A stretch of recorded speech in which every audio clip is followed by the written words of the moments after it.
নমস্কার, দেখছেন news time digital. আপনাদের সঙ্গে রয়েছে আমি মৌমিতা। তারাতলায় যে ভয়ঙ্কর বিপর্যয়ের ঘটনা ঘটেছে সেই ঘটনার পরবর্তীতে এনডিআরএফ, সেনাবাহিনী, দমকল বিভাগ, বিপর্যয় মোকাবিলা দল, স্থানীয় প্রশাসন এবং কলকাতা পুরসভার তরফ থেকেও একযোগে সেই উদ্ধার কাজ কিন্তু তারা চালিয়ে যাচ্ছেন এবং উদ্ধারকারী দলে যে সমস্ত সদস্যরা রয়েছে তারা কিন্তু প্রতি মুহূর্তে বিপদের সম্মুখীন হচ্ছেন এবং এই যে ভয়ঙ্কর পরিস্থিতি, চারিদিকে লোহা স্ট্রাকচার সেগুলো ছড়িয়ে ছিটিয়ে রয়েছে, যে কোনো মুহূর্তে কিন্তু উদ্ধারকারী দলের সদস্যরা যারা তাহারাও আক্রান্ত হতে পারেন বা তাদেরও শারীরিক সমস্যা হতে পারে। সেই জায়গা থেকে সেনাবাহিনীর তরফ থেকে বিশেষ মেডিকেল ক্যাম্পের ব্যবস্থা করা হয়েছে দুর্ঘটনাস্থল থেকে একেবারে তার উল্টো দিকে। সরাসরি সেই ছবিটাই আপনাদের জন্য আমরা তুলে ধরবো। সেনাবাহিনীর তরফ থেকে এখানে দেখা যাচ্ছে যে একেবারেই এমার্জেন্সি কেয়ার ফেসিলিটি এবং সেখানে রিসেপশন, তার পাশাপাশি ইভ্যাকুয়েশন, দুটি আলাদা আলাদা টেন্ট তৈরি করা হয়েছে এবং সেখানে সেনাবাহিনীর ডাক্তাররা রয়েছেন এবং যাদেরকে এখান থেকে উদ্ধার করা হচ্ছে তাদেরও যদি প্রাথমিক কোনো চিকিৎসা দেওয়ার প্রয়োজন হয় সেই জায়গা থেকে তারা যেরকম এখানে প্রাথমিক চিকিৎসার যাবতীয় ব্যবস্থা রেখেছেন, তারই সঙ্গে উদ্ধারকারী দলের যারা সদস্যরা রয়েছেন তাদেরও যদি কোনো রকম শারীরিক সমস্যা হয় তার বন্দোবস্তও কিন্তু এখানে রাখা হয়েছে। আমরা দেখতে পাচ্ছি যে যাবতীয় ওষুধ, ইনজেকশন, এমার্জেন্সি যে মেডিকেল পরিষেবা থাকে তার সমস্ত ব্যবস্থা কিন্তু এখানে রাখা হয়েছে। অ্যাড্রিনালিন থেকে শুরু করে অ্যাট্রোপিন এবং আপৎকালীন পরিস্থিতিতে ডোপামিন থেকে শুরু করে যাবতীয় যে সমস্ত ইনজেকশন প্রয়োগ করা হয়ে থাকে তার যাবতীয় ব্যবস্থা কিন্তু এখানে রয়েছে। একাধিক ওষুধ রয়েছে, তার পাশাপাশি ইনজেকশন, মলম, তুলো, অর্থাৎ ফার্স্ট এডের যে ব্যবস্থা সেই ব্যবস্থা কিন্তু এখানে নিবিড়ভাবে রাখা হয়েছে এবং তার সঙ্গে সঙ্গে যে মেডিকেল যে ইকুইপমেন্টস, মেডিকেল সাপোর্টের যে প্রয়োজন হয় সেগুলোও কিন্তু এখানে রয়েছে। বেশ কয়েকটি বেড এখানে প্রস্তুত রাখা রয়েছে, তার পাশাপাশি স্যালাইন থেকে শুরু করে অক্সিজেন সিলিন্ডার, একই সঙ্গে মনিটরিং এরও ব্যবস্থা রয়েছে এবং সেনাবাহিনীর তরফ থেকে এখানে চিকিৎসকরা রয়েছেন, তারা এখানে সর্বক্ষণ কিন্তু একেবারে বলা যেতে পারে যে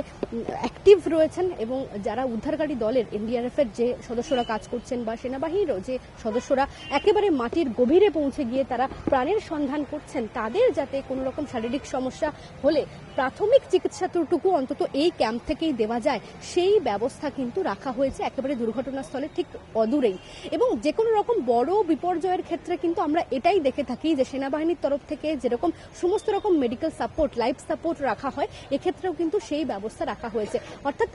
যাদেরকে উদ্ধার করা হচ্ছে প্রাথমিকভাবে তাদের যদি অক্সিজেন সাপোর্টের প্রয়োজন হয়ে থাকে বা প্রাথমিক চিকিৎসার প্রয়োজন হয়ে থাকে সেই প্রাথমিক ব্যবস্থাটা কিন্তু এই ক্যাম্প থেকেই তারা পেয়ে যাবেন এবং যারা জীবনের ঝুঁকি নিয়ে এই শ্রমিকদেরকে উদ্ধার করছেন, যারা এই ধ্বংসস্তূপ থেকে প্রাণের সন্ধান করছেন, জীবিত বা মৃত যাদেরকে উদ্ধার করা হয়েছে সেই জীবিত ব্যক্তিদেরকে যারা নিজেদের জীবনের ঝুঁকি নিয়ে উদ্ধার করছেন তাদেরও জীবনের বাজি রেখে তারা যে কাজ করছেন তাদেরকেও যাতে অসুস্থ হলে প্রয়োজনীয় মেডিকেল সাপোর্ট দেওয়া যায় বা যাবতীয় শারীরিক পরীক্ষা নিরীক্ষার ব্যবস্থা করা যায় সেই ব্যবস্থা কিন্তু সেনাবাহিনীর তরফ থেকে এখানে করা হয়েছে। অর্থাৎ ইন্টেন্সিভ মেডিকেল ক্যাম্প তৈরি করা হয়েছে তারাতলার এই দুর্ঘটনাস্থলে, যেটা কিন্তু একেবারেই বলা যেতে পারে একটা অভিনব উদ্যোগ এবং সেনাবাহিনী বিভিন্ন এই ধরনের বড় বিপর্যয়ের ক্ষেত্রে যেভাবে তারা কাজ করে থাকে, যেভাবে তাদের মেডিকেল সাপোর্ট থাকে সেই ব্যবস্থাও কিন্তু এক্ষেত্রেও রাখা হয়েছে। যে ছবিটা আপনাদের তুলে ধরলাম, যেখানে আমরা দেখালাম যে বিভিন্ন রকম মেডিকেল ইকুইপমেন্টস রয়েছে, বিভিন্ন অত্যাধুনিক যে মেডিকেল সরঞ্জাম, যেখানে বিভিন্ন প্যারামিটার চেক করা হয়ে থাকে, অক্সিমিটার থেকে শুরু করে বিভিন্ন রকম হৃদযন্ত্র মাপার বিভিন্ন যে যন্ত্র রয়েছে, সেখানে শরীরের কোনো তাপমাত্রার সমস্যা হলে বা অন্যান্য কোনো শারীরিক সমস্যা হলে সেখানে যেভাবে প্রাথমিক চিকিৎসা করা হয়ে থাকে তার ব্যবস্থা কিন্তু এক্ষেত্রেও সেনাবাহিনীর তরফ থেকে সেই মেডিকেল ক্যাম্পে রাখা হয়েছে, যেটা অত্যন্ত সুবিধা করে দিচ্ছে যারা উদ্ধার কাজ করছেন তাদের জন্য এবং অবশ্যই যাদেরকে উদ্ধার করা হচ্ছে সেই আহতদের জন্য তো বটেই।